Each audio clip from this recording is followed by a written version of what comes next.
Hello and welcome to Dimsy's Domain. Today marks the 50th episode of Yugioh Vrains, so that's, if history tells us right, that's around a third of Yugioh Vrains completed. And let me tell you one thing, there was no dueling at all in this episode. And did it work? Did it affect the episode in a negative light? No, it was fantastic and it was executed very well. Also, a lot happened. We learned a lot of new things. The story progressed, the mysteries deepened, the characters have progressed as well, and there is evidence of their progression compared to earlier on in the series. And it's just making this season 2 is looking to be extremely strong. So if I were to quickly highlight the main things that happened in this episode, was that we saw Takeru, who is the actual name of Soulburner being that new duelist that debuted last episode at Bit and Boot on the dueling platform that is Link Vrains. And we also saw a glimpse at the villain. Is it a secondary villain, the main villain? I don't really know. And once again, as I said earlier, the mystery deepened, but I'm going to leave that for later because I'm going to be talking about this later on in this video. Let's focus on the interaction between Playmaker, Soulburner, Flame and Ignis. So there was a little info bomb. Many of you lot have prognosticated, because you guys are geniuses, you guys have prognosticated, meaning predicted, that there are 6 Ignis, each representing the attributes dark, light, fire, water, earth and wind. And each of these Ignises, is that a proper word or is there a plural? Each of the Ignis, I think that's better, each of the Ignis are paired to a child that was a victim of the lost incident. We have the Dark Ignis that is paired with Yusaku. We have the Fire Ignis, which is paired with Soulburner, and we don't know as of yet which Ignis is going to be paired with Jin Kusanagi, who is Kusanagi's younger brother. So let's see, that's something that needs to be revealed later on throughout the series itself. I think that this episode done a really good job of building up the mystery, as I said earlier. So the interaction between Yusaku and Takeru, so they didn't waste any time at all in this episode. If you look back even to the beginning of the episode where we saw Ai wake up and he's like, what's going on? They used that as a very good technique to kind of cut off the time of Ai being in this recovery state, him trying to recover and wake up. And we know that there was some sort of discussion that happened or between Yusaku as Ai was injured, but they fully just skipped that, and that was something that was a very good executive decision, whoever the showrunner is.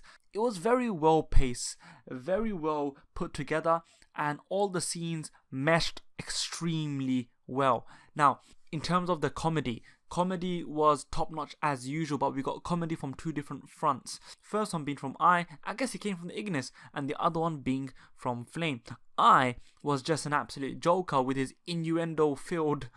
Look, if you look at the conversation between Roboppy and I, and you isolate that, it's actually a very disturbing conversation whereby it's showing this female robotic AI, I guess, in Roboppy being so submissive, so stupid. It's just like she's being groomed. It's like she's being completely manipulated by I.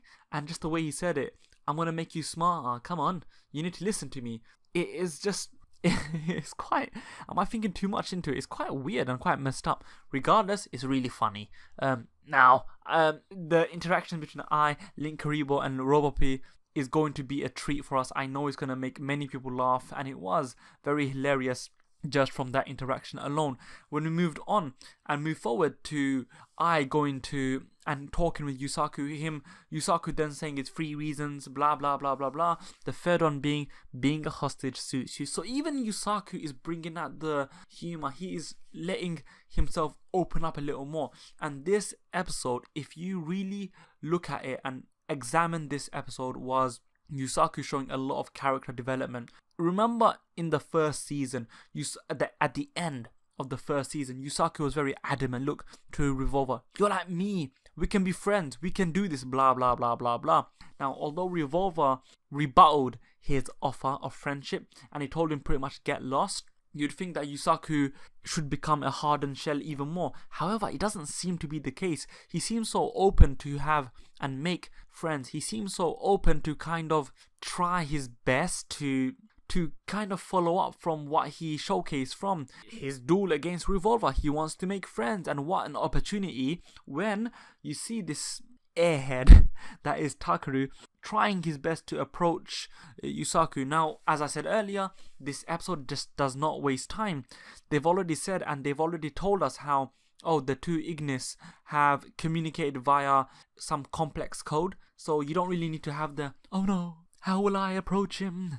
How will I talk to him? I don't know, and all that nonsense. So we just had them meet up, talk, discuss, and tell each other what they know. Very, very clinical. Very clinical in the way it was executed. And as I said earlier, this use of time, efficiency, makes this episode already for me a good 8-9 out of 10. And this has no dueling. It has no dueling at all. So they tell their stories. Essentially, after the Tower of Hanoi collapsed, the Ignis, escaped, and now they're searching for the respective partners. Flame found Takeru, and thus we see the introduction of Soulburner. We know that, well, not the introduction, but the birth of Soulburner.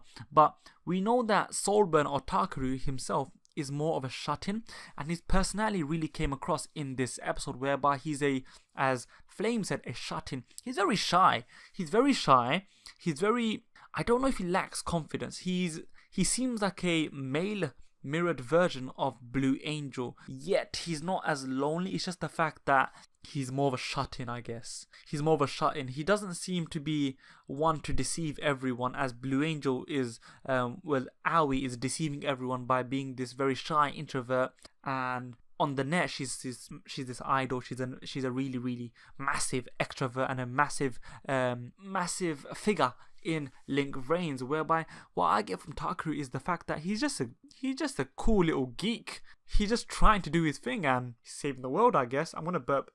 Don't mind that. I don't really give a crap, even if it is disgusting. So I do apologize. Well, I must, because if I am apologizing, but still, regardless. Back to the review.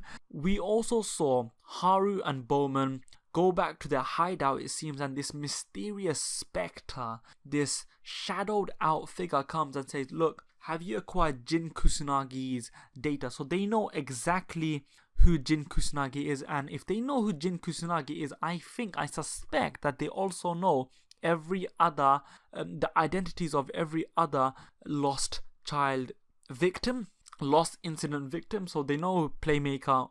I'm assuming they know who Yusaku and Takeru is by that regard. And one thing I suspect, because they are going to be hunting where the other Ignis are, I believe that there's going to be like a trail of breadcrumbs left by this new organization, and the next one they might miss out. But then from those incidents, they're going to be able to locate who the other lost children are. Or if these other lost children are people that we already know. However, I suspect that they're going to be completely new characters. Well, the remaining children who are part of the lost incident. So I think it's a very interesting time, and it's a very interesting episode. It's, as I said, a 9 out of 10. But I'm not finished there. Bowman said, okay, now you need to keep up your side of the deal. Please return me and my brother's memories back. Who was then faced with, what are you talking about? There was no such promise. I'm gonna erase your memory again. Boom, boom, boom. So, Haru and Bowman, are they really brothers? Are they really brothers? Are they really brothers? Comment down below. I don't really know. See, I don't keep up with the spoilers. I'm not going out my way to spoil myself, but you guys might be more informed than me, so try not to spoil it. However, if you don't know, or if you do know and you still want to discuss it, please discuss it down below.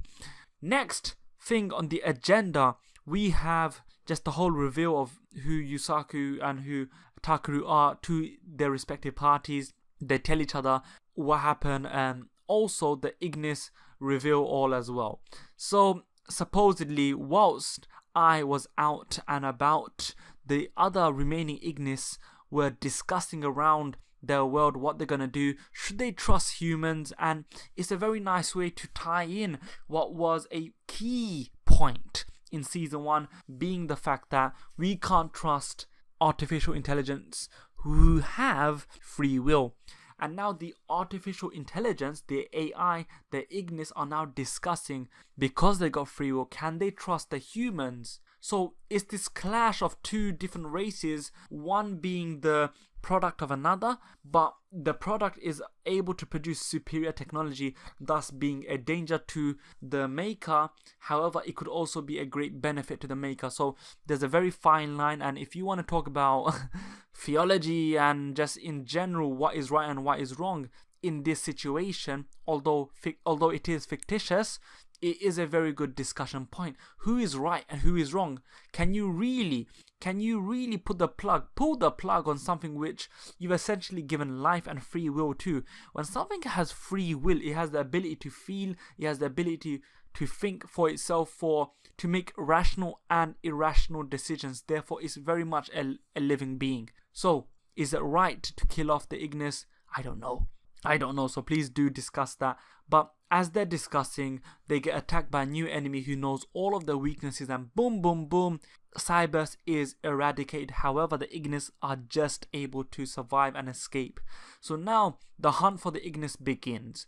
They ask Playmaker, can you help us? And he said, look, I can, but the main priority right now is to save Kusunagi's brother, which I found very weird because this is before he introduced Takeru and Flame to Kusunagi. So it's very interesting because of the fact that he didn't know who Kusunagi, they didn't know who Kusunagi was, yet he's saying Kusunagi's brother, saying that already there's another person involved, and I think that's a bit naive. However, as you see later on, they do introduce each other, so maybe Yusaku was planning to introduce them all along just from the get-go. So Yusaku says, I will help your venture, but this is my priority. Flame says, don't worry about that. They're intertwined because the link magic spell that you encountered was also used to attack Link Vrains, and thus you have the mystery that deepens. The mystery that deepens on 3 different occasions. First one being when we saw the interaction between Bowman Haru and the mystery dude. Bowman Haru, are they really brothers? And now Yusaku finding out about Cyber's world, and of course on SO technology side of things, as I'm gonna mention right now, we see Go Onizuka and this new guy, I forgot his name, Blood, whatever his name is, but a new assassin, a new bounty hunter. So you have this new contingent of SOL technology who seems like they are strengthening their ranks by a considerable amount. So the mystery is deepening on that regard, and as we see Go saying, oh, pretty much he wants to get Yusaku, he wants to get Playmaker because Playmaker has always been ahead of him, to which I still think he's playing a pseudo heel character, so he's not really bad. Maybe he's trying to help him from the inside, but I don't know. It's still yet to be revealed. But regardless, even if that mystery is solved, the other mystery is these other bounty hunters. They all must have their own motives. They might even be lost children. Who knows? They might be double agents. So there's 3 mysteries, and once again, instead of the Knights of Hanoi Corporation, you have this mystery organization, Yusaku's lot, Cyber slot, and now SOL technology. So Yugioh Vrains episode 50 was a very nice little backdrop of season 2. There was no dueling, a lot of dialogue heavy, and I think there was a mistake. When they were talking in the dialogue or in the translation itself, when I was saying he was lucky to find Yusaku, but the sub said he was lucky to find Yusei. I don't know, is this a mistake? I'm sure it is. Someone will clarify later on. And if it happens to be that Yusei is going to be in Yu-Gi-Oh! Link Vrains, well, damn, I'm getting excited. But that's not the case. With that being said, what's more in this episode? Oh, alright. When we see Akira Zaizen meet up with Aoi Zaizen as well as Ghost Girl, we don't know what he discusses with them. So I think that Akira is playing both sides. But we know that Ghost Girl reveals to Playmaker some information on how to bypass the restricted area, and he's able to go through. But of course, as many predicted, it was a trap, and now we see Yusaku, Playmaker and Soulburner being pursued by Go Onizuka and his crew of bounty hunters. Now, the way that those few scenes were shot and executed, as I said earlier, it was very, very well done. They were playing through a time skip. It's like they were narrating it retrospectively and like a montage of events. They're jumping back and forth through present and past tense, and they're telling the story. So this episode, thematically, from a narrative standpoint, was executed top notch. A grade, 10 out of 10. This was the best episode of season 2 thus far, and very similar to the first episode, which was among the best episode of season 1. This was fantastic. I can't sing its praises enough. The only negative I'll give is that there's 7 more days separating it from the next episode. Honestly, I'm hyped. And I feel the episode was too short, to be honest. That's how much I enjoyed it. With that being said, please tell me your thoughts, feelings, and opinions regarding this episode. Please make sure to like, share, check out the Facebook page, subscribe. With your do this, you may now exit Dimsy's domain. Thank you. Goodbye. Take care. Don't die.